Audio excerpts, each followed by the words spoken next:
I was alone at home again. My parents had left for work early in the morning, and the silence in the house was thick and heavy. It was one of those oppressive summer days where the air felt dense and sticky, making everything seem a little slower, a little more suffocating. The hum of the air conditioner was the only sound breaking the stillness. I tried to keep myself occupied, bouncing between video games and mindless scrolling through social media, but there was an undercurrent of unease that I couldn't shake. Every creak of the house seemed amplified, and the shadows in the corners seemed to deepen and stretch further as the day wore on. By late afternoon, I decided to take a break and grabbed a snack from the kitchen. As I stood at the counter, munching on a sandwich, I heard a noise, a soft thud coming from upstairs. My heart skipped a beat. It was probably nothing, I told myself, just the house settling or something falling over. But a gnawing feeling of dread began to coil in my stomach. I forced myself to finish my snack, but the noise echoed in my mind. I tried to brush it off and went back to my room. I closed the door behind me, hoping to shut out whatever irrational fears were creeping up on me. I put on some music, something upbeat to drown out the silence. It worked for a while, but then I heard it again. Thud. This time it was louder. I paused the music and strained to listen. There it was, a soft, deliberate tapping sound, like someone gently rapping their knuckles against a wall. My skin prickled with goosebumps. I took a deep breath and told myself to stop being ridiculous. There was no one else in the house. I was just imagining things. But the tapping continued, growing louder, more insistent. I couldn't ignore it anymore. I had to check it out. Grabbing my phone, I switched on the flashlight and cautiously stepped out of my room. The hallway was dim, and the fading light of the evening cast long, eerie shadows. I followed the sound, which seemed to be coming from my parents' bedroom at the end of the hall. The door was slightly ajar, a sliver of darkness peeking through.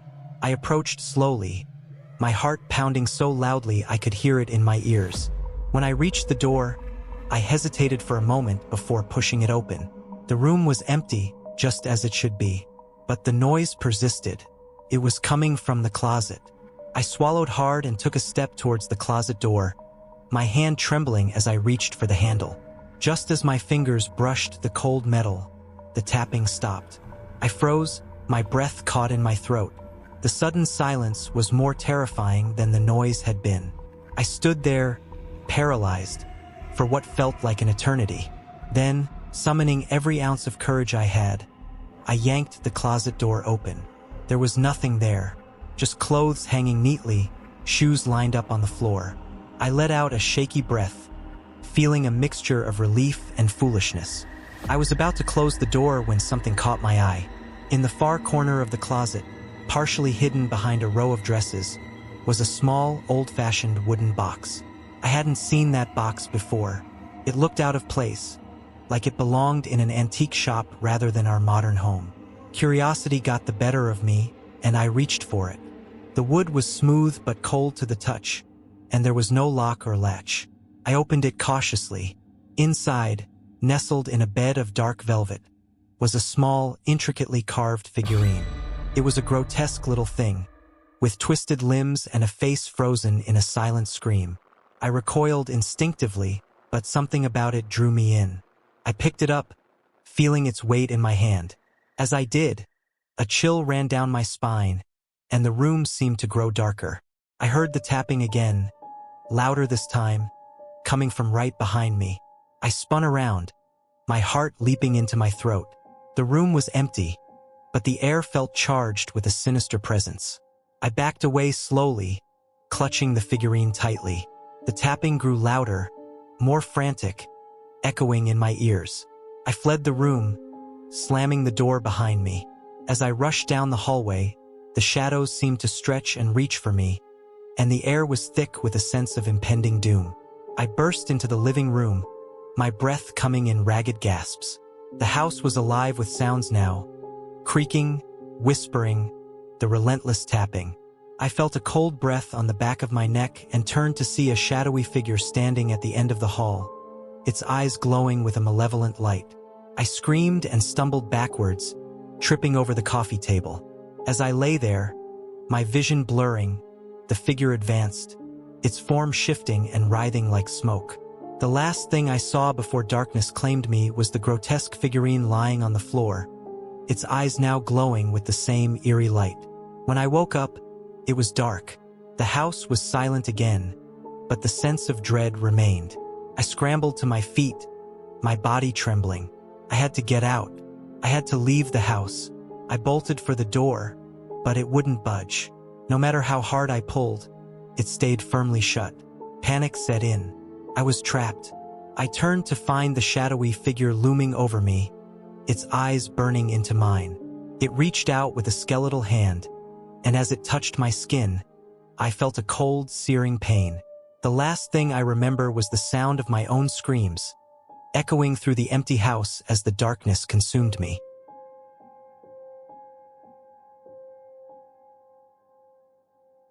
I had been looking forward to spending my vacation at Grandma's house in the small village. It was a peaceful place, far removed from the hustle and bustle of the city. The days were slow, filled with the scent of fresh bread and the sound of birds chirping. Grandma's house was old but charming, with creaky wooden floors and a sprawling garden. My parents had decided to join me, hoping to get some rest as well. Days passed in a blur of contentment. We would explore the nearby woods, play board games, and listen to Grandma's stories about the village. It was idyllic, but one night, everything changed. It started with Grandma having trouble breathing. She had a wheezing fit that wouldn't stop. My parents were immediately concerned and decided to take her to the doctor. The nearest hospital was far from the village, and I offered to stay back and watch the house. It seemed like a reasonable plan at the time. I waved them off as they drove away into the night, the car's headlights cutting through the thick darkness. I wasn't worried. The village was quiet, and the house was familiar. I settled in with a book, the old grandfather clock in the living room ticking softly. Hours passed uneventfully. I checked the time, 12 a.m. Midnight. I felt a slight shiver but dismissed it. I was probably just tired. I put the book down and decided to make some tea. The kitchen was dimly lit, casting long shadows on the walls. I was halfway through boiling water when I heard it. A faint, distant crying. Sounded like a girl. I froze, straining to hear. The crying continued, soft and mournful, seemingly coming from above. My heart rate quickened. The roof? But there was no way someone could be on the roof. I grabbed a flashlight and headed to the attic. The old wooden ladder creaked as I climbed, each step feeling like a descent into darkness. The attic was musty and filled with old furniture and boxes of forgotten items. I shone the flashlight around, the beam cutting through the dust. "Hello," I called out, my voice sounding small and uncertain. The crying stopped. The sudden silence was deafening. I took a few more steps, peering into the shadows, but saw nothing. Just as I was about to turn back, I heard it again, closer this time, almost right behind me. I spun around, the flashlight flickering. There was no one there. My skin crawled, and I felt a chill that had nothing to do with the cold night air. I hurried down the ladder, almost tripping in my haste. Back in the safety of the kitchen, I tried to calm myself. It was just my imagination, I told myself. Stress and tiredness playing tricks on me. I poured the tea and sat in the living room, trying to shake off the feeling of unease. The clock struck 1 a.m. Suddenly, I heard the crying again, this time louder and accompanied by the sound of footsteps above. It was as if someone was walking on the roof. My pulse raced. This was no trick of the mind. Something was up there. Summoning all the courage I could muster, I decided to go outside and check. The village was eerily silent, and the moon cast an eerie glow over the old house. I shone the flashlight up to the roof, and there she was, a girl in white clothes standing on the roof, her hair cascading over her face. She was sobbing softly, her shoulders shaking. My breath caught in my throat. This couldn't be real. I blinked, hoping she would disappear, but she remained there, as real as anything else. "Hey!" I called out, my voice trembling. "Are you okay?" "Do you need help?" She slowly lifted her head, and I felt my blood turn to ice. Her eyes were hollow, dark voids that seemed to suck in the light.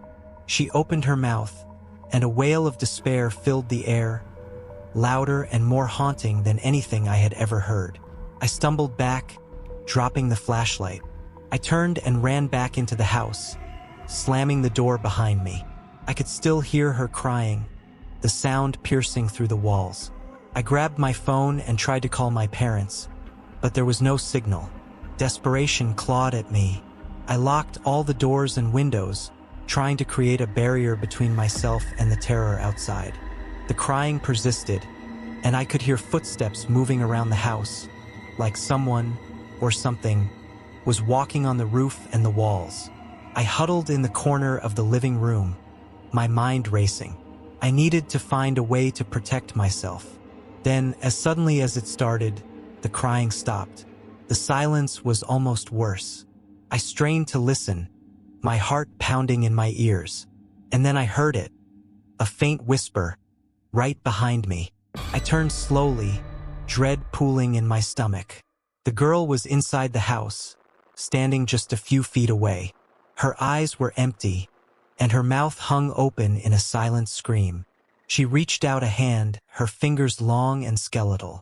I couldn't move, couldn't breathe. She stepped closer, her eyes locking onto mine. I felt a cold hand on my shoulder, and everything went black.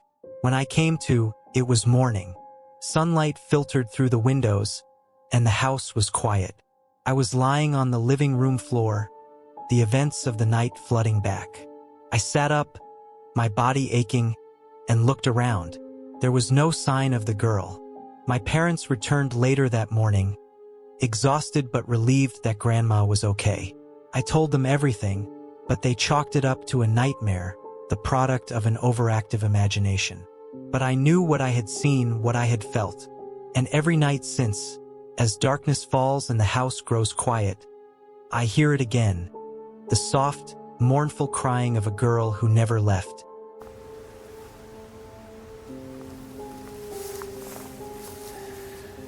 Being home alone wasn't something new for me. My parents often worked late, and I had gotten used to the quiet evenings. Tonight was no different, or so I thought. The sun had set, casting long shadows through the windows, and I was comfortably nestled on the couch with a bowl of popcorn, watching a movie. The sound of the clock ticking on the wall was a steady, familiar background noise. My phone buzzed on the coffee table, a text from Mom reminding me to lock all the doors before going to bed. I sent her a quick, "Will do, love you," before returning to my movie. About halfway through the film, the sound of something scraping against the kitchen window caught my attention. I muted the TV and listened, my heart rate picking up slightly. It was probably just a branch brushing against the glass. I shrugged it off and turned the sound back on. A few minutes later, there it was again, this time louder and more insistent. I paused the movie, feeling a slight chill creep up my spine. Gathering my courage, I got up and walked to the kitchen. The room was dark, the only light coming from the glow of the street lamp outside. I peered through the window, but there was nothing there, just the empty backyard. "Get a grip," I muttered to myself, closing the curtains tightly. I double-checked the lock on the back door, making sure it was secure, and then headed back to the living room. I tried to get back into my movie, but the unease lingered. Every small sound seemed magnified, every shadow seemed to move. Just as I was starting to relax again, a loud thud echoed from upstairs. My body tensed.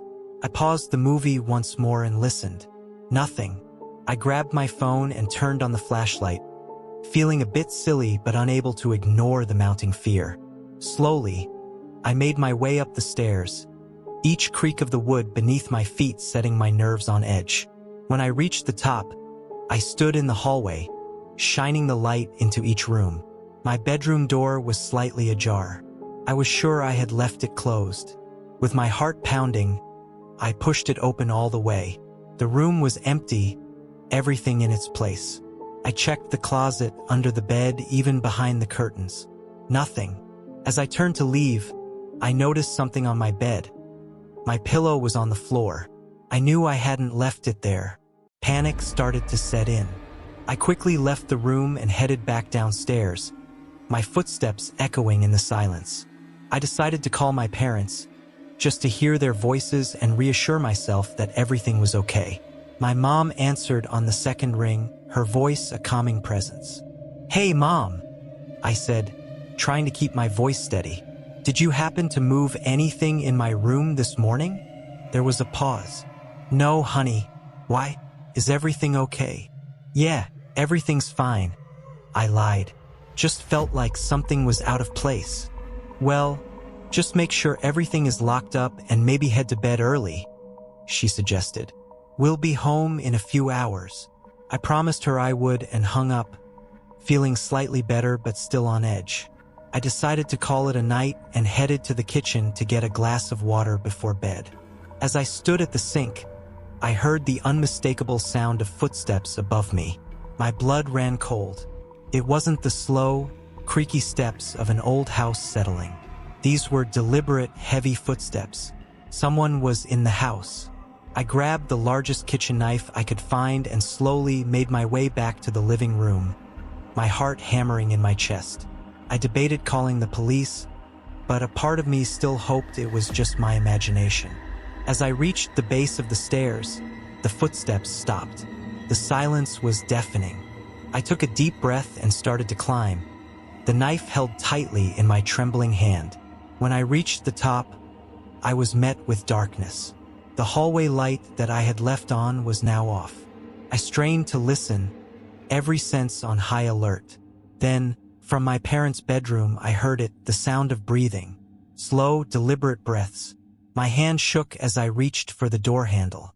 I knew I should turn back, run, call for help, but something compelled me to see. I pushed the door open, and the beam of my flashlight cut through the darkness. The room was empty, but the window was wide open, the curtains billowing in the night breeze. I took a step inside, and that's when I saw it. A figure standing in the corner, just out of reach of the flashlight's beam. I froze, unable to move, unable to scream. The figure stepped forward, and the light revealed a man, his face obscured by a hood. He took another step, and I could see a glint of metal in his hand. "Who are you?" I managed to croak out, my voice barely above a whisper. The man didn't answer. He just kept advancing, his movements slow and deliberate. I took a step back, then another, until I was out of the room and back in the hallway. My survival instincts finally kicked in, and I turned and ran down the stairs, my only thought to get out of the house. I burst through the front door and ran into the street, not stopping until I was several houses away. I pounded on a neighbor's door, sobbing and breathless. They let me in, called the police, and stayed with me until they arrived. The police searched the house but found no one. The window in my parents' bedroom was closed and locked when they checked, as if no one had ever been there. They found no signs of forced entry, no evidence of an intruder. My parents arrived home shortly after, frantic and worried. The police assured us they would keep an eye on the neighborhood, but I could see the doubt in their eyes. To them, it was just another case of a scared teenager's imagination running wild. But I knew what I had seen, what I had heard. Someone had been in the house, and they could come back at any time. The feeling of being watched never left me, and every night I lay awake, listening for the sound of footsteps in the dark.